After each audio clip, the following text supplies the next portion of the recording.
जवानी लोले लोभावाला सिया तू रानी खिल जतो जवानी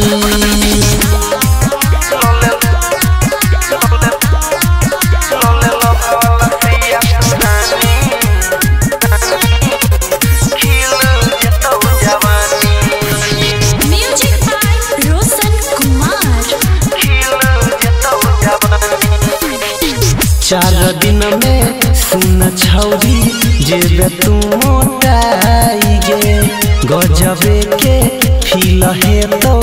बॉडी जे तो गोटाई गे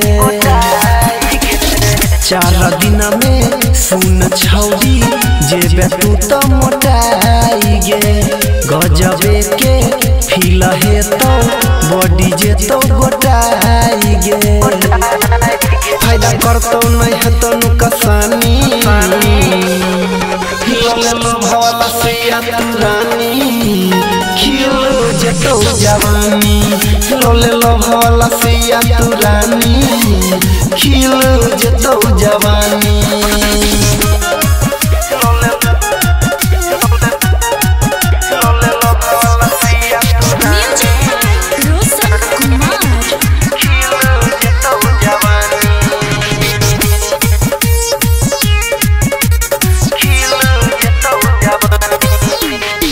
बात मनले कहो तोरा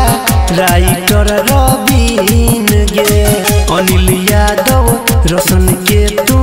छू दे मसीन गे बात मनले कहो तोरा